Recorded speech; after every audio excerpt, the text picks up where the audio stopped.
Nakabit ka dito. Ilang, ang pawis ko. Ayan mga kabuti, palis kami ni Desiree. At yung sir, kakabili ng yelo. Ayan, kasi nagpatay ako ng freezer. Eh, tinutuos ko naman yung pambili niya ng yelo kung 20 pesos a day. Eh, halimbawa, sa lunch time, 10 piso. Sa dinner, 10 piso. Eh, di 20 pesos. Time is 30 days, 600 din yun. Sana nabuwas na lang ako ng freezer. Ano. So, ayan, naglagay ka ako kasi ng sunscreen pagka ligo ko. Papunta kami ni Desiree. Ayan, saan? Sa Animal Bite. Ano tawag doon? Yun, Animal Bite Center. Kasi, nakagat siya ng pusa sa kamay. Tapos, hinila niya, kumawit yung pangil, humaba na ganun. Nabiyak yung ganito niya. Hindi naman malalim, pero dumugo siya, tsaka talagang sugat. Para siyang nahiwa ng kutsilyo na mababaw. So, may saksak siya, kaya lang, wala siyang booster. So, dala ko yung card niya, ito, buti na itabi ko. Pag doon ako natingin, dito pala, ito.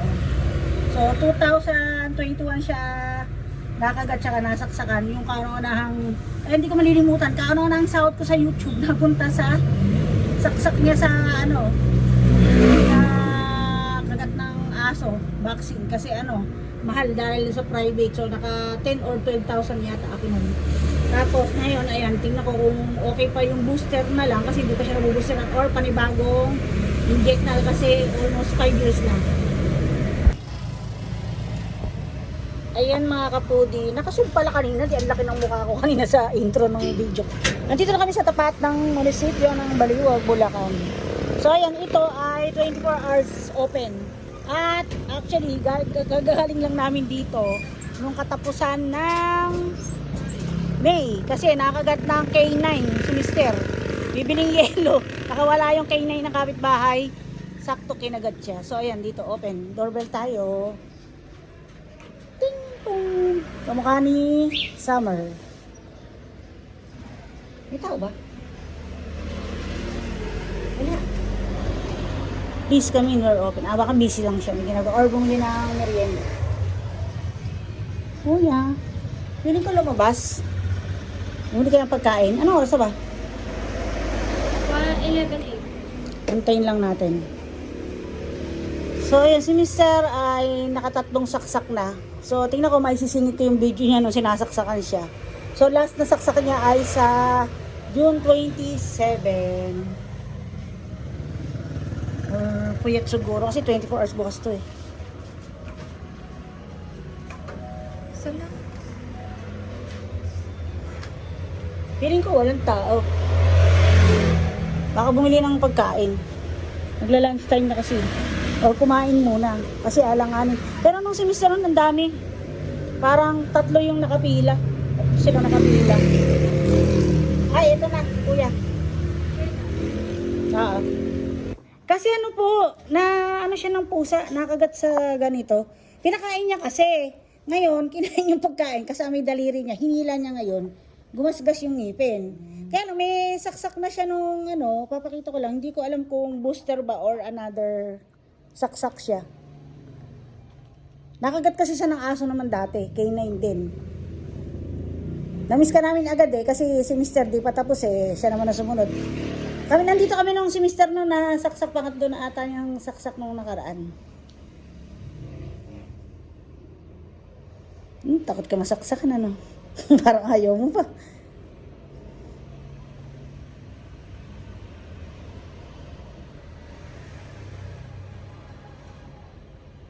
Kailan po ito? Po? Kailan po ito? 2021. 2021.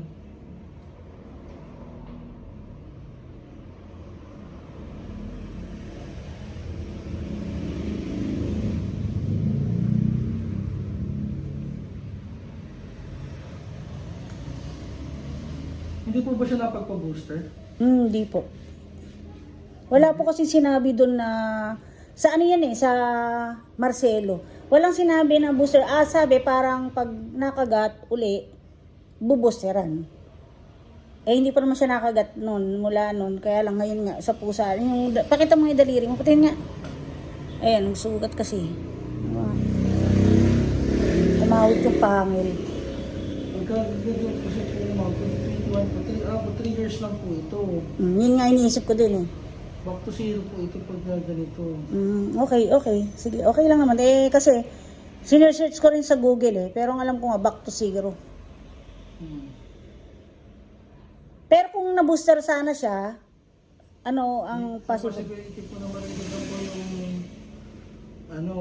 may possibility po na madagdagan po yung year po. Ayun. Okay. Oo, sige. So, mag-i-start. Bali, 4 na saksak din yon sa kanya, no? 4 hanggang 5 po. Depende po sa yun. Okay. Ano naman po siya, yung imported, alaga niya? May saksak po yung pusa. Ngayon, huwag mo na pakainin sa daliri mo. Siyempre, isipin nun nasa kamay mo pagkain. Ano ba, ilang piraso lang? Isang piraso lang ginanon mo sa daliri mo? Ha? Ba't kasi binabasa mo pa? Hindi, yung grits yun. Oo, bakit? Paano nangyaring Butas-butas nga kasi nilaglag niya, naabot niya. naabot yung kamay mo? Sus, ako Hindi yung pagkain, tapos kinuha ko. Paano mo kinuha? Di ba nasa lalagyan na ng TV yun? Oo. Nakuha niya, tapos nung nakamutan ko kinuha ko yung pagkain kasi Sinimot mong ganon sa kanya, tapos kinagat niya. Okay. Sige, paano yan? Simula ka yan. Thank you. Okay na itapon ko na to, ano? Wala na to, ano? Okay. Kasi alam ko nga, 3 years lang din talaga.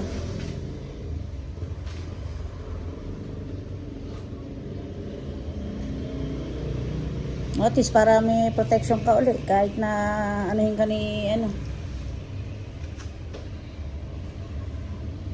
ni Mochi.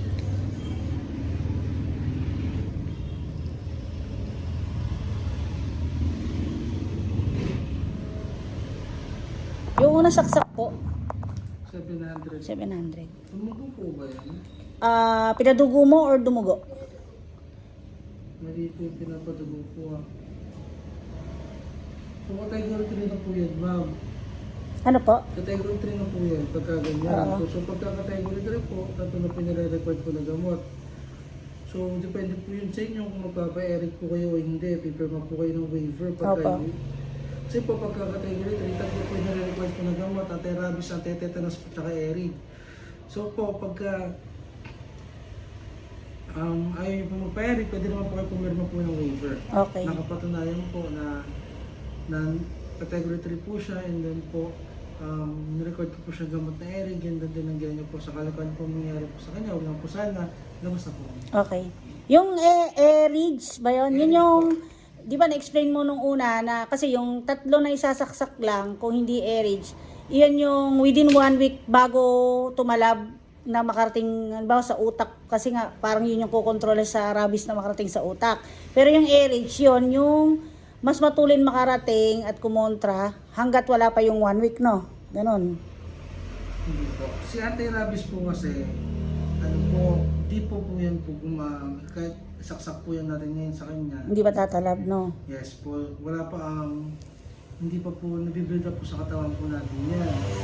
So, si Eric po, po siya, passive vaccine po siya. Once po isaksak po yan ngayon, immediate po yun, gagana po siya kagad. Pipigilan niya po yung rabies po na kumalat po sa katawan natin. At yung word po niya Eric. Okay. Sige, pipirma na lang po kami ng waiver po. Siya pipil up? Ikaw po ma'am, bata pa po siya. Okay. Iyon. Kaso po yung pagbibigyan niyo. Parang ipipila sa munisipyo, may libre. Ang problema, may pasok siya. Hindi namin yung oras. Kailangan maaga ka pa dyan, tsaka Narsik po na madalang araw po starting. Oo. May pasok siya, pang kasi siya, pang hapon. Ayan na. Masakit yan.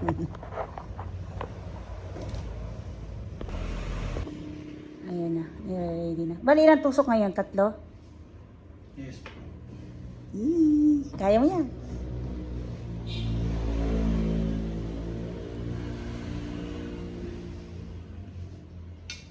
At least may protection ka na ulit.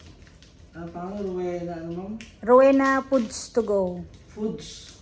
Foods. Foods. TOGO. Sa YouTube. Pa-subscribe na rin. Ano sa Facebook, sa YouTube? YouTube po. May FB page ako kaya lang hindi ko siya pinursige kasi nga nag-focus lang ako sa YouTube. Kaya lang pahinto-hinto rin yung vlog ko noon nitong huli pero ngayon binalik ko na lang uli. Bakit food studio? Nag-ano kami ng pagkain. Nagpapa-order. Kunyari, lechon belly, or kahit ano, paluto, ganun. Yun lang kayo. Online, sa online. Siya, luto mo ito. Yun.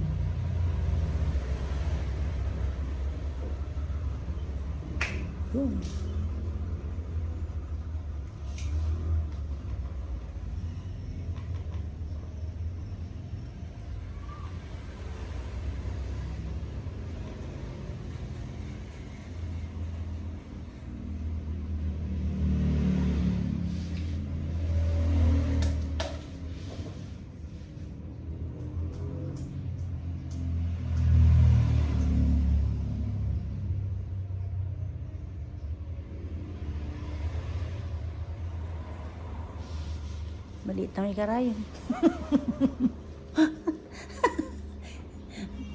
Kaya naman, mas masakit pa nga yung kagat ni, ni Mochi eh. Naman ito masakit. Parang kagat lang po ito ng bubulo. Parang kagat lang po ng bubulo. Nako, Si Jollibee nga lang po Oy! yung bubuyog. yung bubuyog na eh, Si Jollibee lang po yung bubuyog. nakagat siya ng putak ni dati, nagandaya kasi masakit din eh. Parang kagat lang po ng langgam to. Kasi laki lang po ng dinosaur ng langgam. Laki ni Jollibee, yung bubuyog. May mga nagpupunta naman dito kahit hating gabi na, ganun. Kasi parang rush, oo.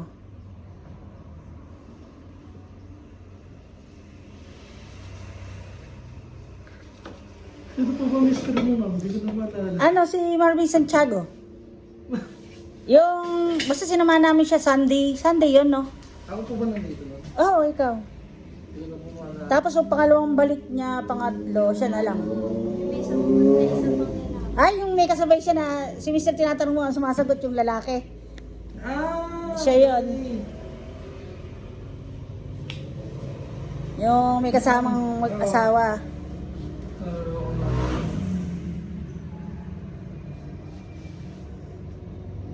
Meron pa siya isang saksak sa 27. Diyos ko naman, ginawang suki ah. Suki!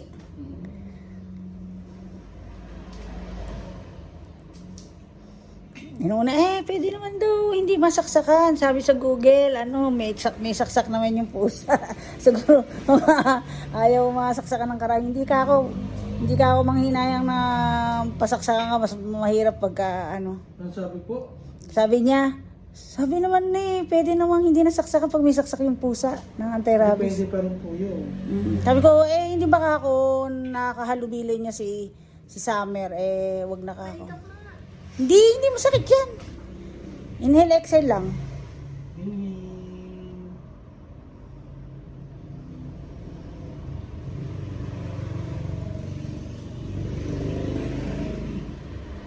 Sakit ba? Medyo masakit yan kasi sa skin kasi siya inano eh. Sakit? Hindi naman. Hindi naman. Mas masakit yan ang makagat ng pusa. Pares pa ko. Bok mo, bok.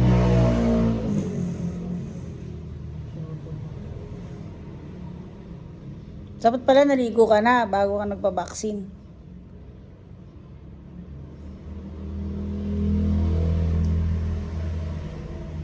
Mamayang gabi ka na muna maligo. Mas masakit pa rin yung na-dengue ako yung ginaganon-ganon. Alin? Skin test po. Skin test po yung skin test. Skin test yun, masakit talaga yun. Kahit nga ako, Meron din po kami gano'n. kahit nga nung mga nganak ako, napakasakit nun. Pagka may erid po, pagka erid po, yun po. Yun. Skin test Para po malaman muna. ko allergy. Yung skin test po muna bago po bigyan ng gamot. Ganun ako. Puro cesarean kasi sila. Bago anuhin. I-skinless ka rin. Oo, ang sakit kaya nun. Hindi po yun. Masakit talaga. Mm. Ako nga, katanda ko na yun eh, nasasaktan pa eh. Ano nandun, ano nyo po? Saan kayo, diyan ka nagsusulat? Right-handed ka? Inhale po, inhale mo na rin. Anti-tetanus siguro yan. Masakit yan, no? Baka naman ka ng bigat na nagano. Kasi nung nakawit naman ako ng yero, nagpasaksak ako sa center. Masakit pala ako sa braso, mabigat. Oh, huwag ka mag-alala, 3 na lang. Okay na po. Bayad na tayo. Ano po, di po sa bloodstream na pupunta yung rabies. Sa muscle po. Oh, kaya bawal, kasi bawal paduguin talaga. Kasi Okay. nga po, kung lalo pa dudugo, hindi naman po lalabas po yan. Mm. Baka lalo po pumasok pagka nun. Oh, nung una kasing kita ko, biyak lang siya pero hindi siya dumudugo. Pinaka-the best po talaga na gagawin pagka na-expose po tayo sa agatar-tayo po ng hayop, ihugasan lang po natin ng running water po. Pwede po sabong paligo, pwede po detergent. Mas mainam po doon. Hugasan lang po natin. 15 to 30 minutes po.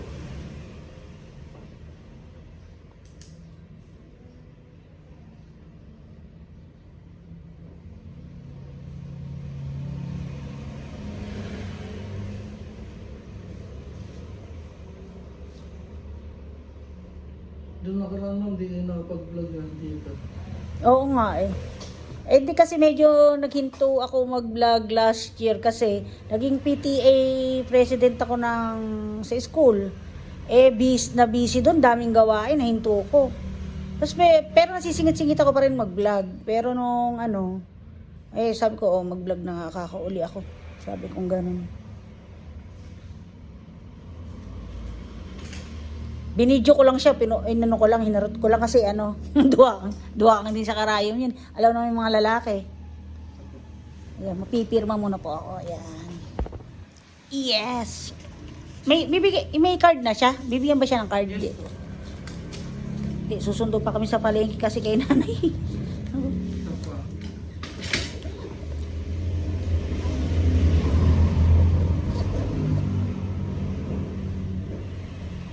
Dapat pala meron ka man lang TV dito, no? Para Okay lang po ka, wifi naman. nalilibang-libang ka. May wifi naman ako. Ay, oo. Sa bagay, hindi na uso ngayon. Sa amin nga, hindi na rin na napapanoran yung TV. Cellphone na lang.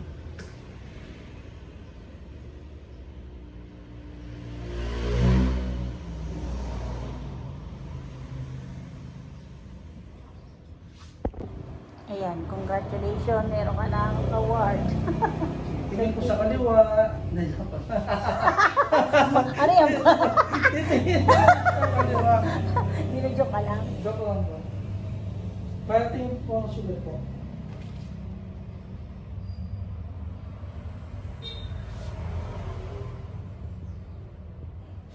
Okay na? Okay, tuloy na kami. Thank you. Yes po. Thank you Pa-subscribe ha. Thank you. Yes po. Okay, thank you. Tara. 3 balik pa tayo.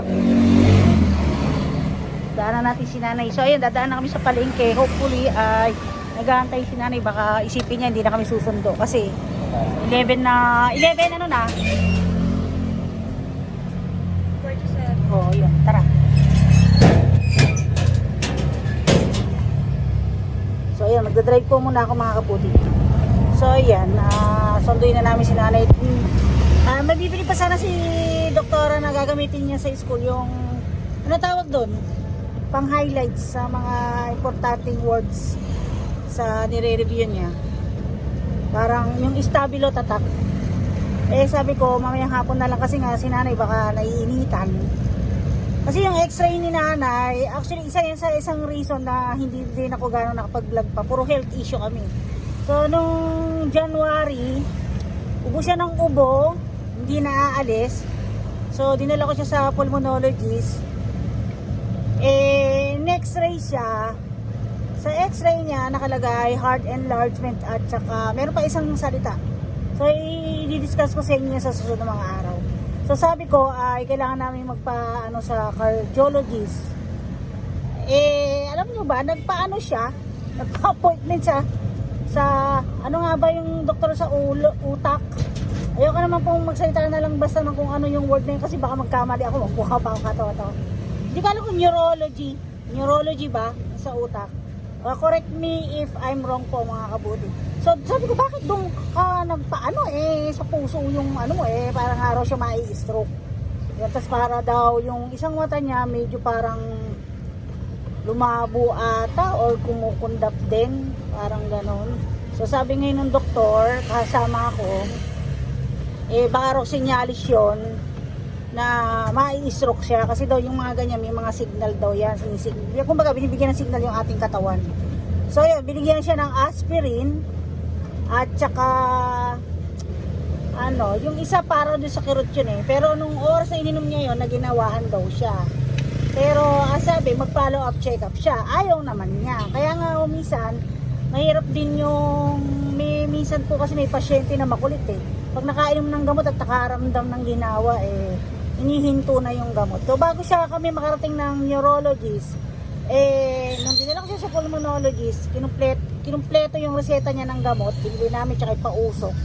Aba, yung pausok kung nahihirapan siguro siya kasi parang alam ko natutuyo yung lalamunan. Ayaw na niyang ikumpleto. Tapos nung bumalik na naman yung ubo niya, tingin tsaka naman nagbabili ng pausok. Sabi ko, hindi ka basta-basta pwede mag-self-medicate o medicated kasi yung reseta niya na yon ay pang ganong pang 1 week lang ganon. Hindi niya pwede basta uulitin. Sabi kong ganon. So ayun, doon naman siya sa neurologist nga nagpa-schedule noon. Ngayon, yung ubo niya nagtagal pero ngayon wala na gano kaya pa-ubo pa rin. Minsan kasi pagka ganun parang sa puso daw ang tama. Pero actually nung bago siya ma-opera noong 2024 pa kasi yun malakas naman daw yung puso niya, okay. Kaya lang hindi po ba sa loob ng 2 taon maraming pwedeng mangyari. Maaaring dahil tumaba si nanay, naapektuhan yung puso or tumaas ang cholesterol, ganyan-ganyan. So ayan, nandito na tayo. Dito pinasyal ko kayo sa likod ng palengke. Dito ko na siya sinusundo. So tingnan natin kung nandyan or umalis na. Ayan, mas madali kasi dito kaysa sa harap. Kasi doon sa harap, nagbubuhat pa. Ang malayo. Dito, andito lang. Dito na yung pwesto niya. Ayan, nakita niyo, tilibag na yung mga pwesto. Ayun yung dating niyang pwesto, yung may tent na blue na yun. Wala na. Tilibag na. Nakauwi na ata.